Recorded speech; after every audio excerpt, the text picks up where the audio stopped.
The Hammond Police Department is being accused of beating a man during a traffic stop. But the police chief says the accusations are false. Tonight, as that man recovers in the hospital, his family is demanding accountability. Lily Cummings explains what we know, and we do want to warn you, some of these images are graphic.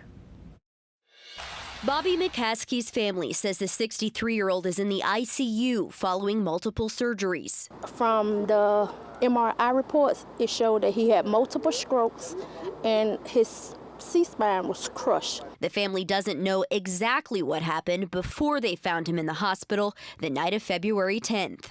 The phone call we got that he was dead. Hammond police say they pulled over a vehicle near Magazine and Apple Street that was registered to someone with an outstanding felony warrant. McCaskey and the passenger jumped out and ran, and officers chased them. The officer says he believed that he was reaching towards his waistband, at which point he tased the subject.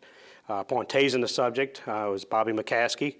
Mr. McCaskey hit the ground. Upon hitting the ground, he hit his head. Hammond Police Chief Edwin Bergeron says officers rendered aid and called an ambulance. This video shot by a witness backs up that story, but it doesn't show what led to McCaskey's injuries. Bergeron says McCaskey has a criminal record and was in the middle of selling cocaine when officers stopped the car. Although the injury is unfortunate, the false narrative that's been put out there that we had beat him or police brutality and all this other stuff, that's just not the case. If you don't run from the police, you don't commit the crimes, then you're not going to have this situation happen. The family says McCaskey's injuries are severe, leaving them skeptical. We were all relying on the body cam, the footage, to tell the story because he can't even talk. We asked the chief when the footage would be released. I'm not a believer in releasing that prior to our investigation because I don't want the investigation to be corrupted. The family says until then, they won't rest. They believe officers used excessive force. Keep posting, keep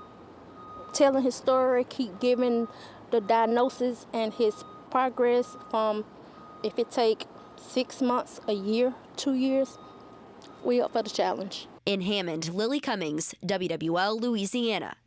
Hammond police say both the criminal and internal affairs investigations are ongoing. Once McCaskey is released from the hospital, the chief says he will be taken to jail.